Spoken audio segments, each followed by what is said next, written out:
தமிழக சட்டமன்ற பொதுத் தேர்தலில் அஇஅதிமுக வேட்பாளர்களை ஆதரித்து சூறாவளி தேர்தல் பிரச்சாரம் மேற்கொண்டுள்ள அஇஅதிமுக பொதுச் செயலாளரும் முதலமைச்சருமான செல்வி ஜெயலலிதா தமது தேர்தல் பிரச்சார சுற்றுப்பயணத்தின் அடுத்த கட்டமாக புதுச்சேரியில் நாளை நடைபெறும் பிரம்மாண்ட பொதுக்கூட்டத்தில் எழுச்சி பேருரையாற்றி கழகத்திற்கு பேராதரவு திரட்டுகிறார்.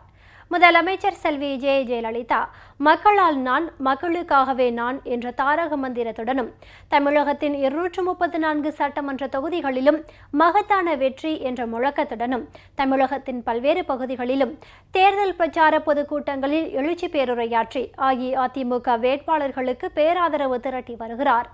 சென்னையில் கடந்த 9ஆம் தேதி தமது தேர்தல் பிரச்சார சுற்றுப்பயணத்தை தொடங்கிய முதலமைச்சர் செல்வி ஜெயலலிதா தொடர்ந்து விருத்தாச்சலம், தருமபுரி, விருதுநகர், காஞ்சிபுரம், சேலம், திருச்சி ஆகிய இடங்களில் நடைபெற்ற பிரம்மாண்ட தேர்தல் பிரச்சார பொதுக்கூட்டங்களில் லட்சோப லட்சம் கழக தொண்டர்கள் மற்றும் பொதுமக்களிடையே சிறப்புரையாற்றி வெற்றி சின்னமாம் இரட்டை இலை சின்னத்தில் வாக்களித்து அஇஅதிமுகவை மகத்தான வெற்றி பெறச் செய்யுமாறு கேட்டுக்கொண்டார்.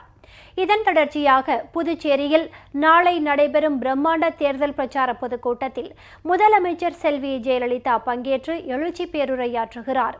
மண்ணாடிப்பட்டு, திருபுவனை, ஊசுடு, மங்களம், வில்லியனூர், உழவர்கரை, கதிர்காமம், இந்திரா நகர், தட்டாஞ்சாவடி, காமராஜ் நகர், லாஸ்பேட்டை, காலாப்பட்டு, முத்தியால்பேட்டை, ராஜ்பவன், உப்பளம், உருளையன்பேட்டை, நெல்லித்தோப்பு, முதலியார்பேட்டை, அரியாங்குப்பம், மணவெளி, ஏம்பலம், நெட்டப்பாக்கம், பாகூர், நெடுங்காடு, திருநள்ளார், காரைக்கால் வடக்கு, காரைக்கால் தெற்கு, நிரவி, திருப்பட்டினம், மாஹே, ஏனம் ஆகிய 30 தொகுதிகளில் போட்டியிடும் அஇஅதிமுக வேட்பாளர்களுக்கு ஆதரவாக முதலமைச்சர் செல்வி ஜெயலலிதா வாக்கு சேகரிக்கிறார்.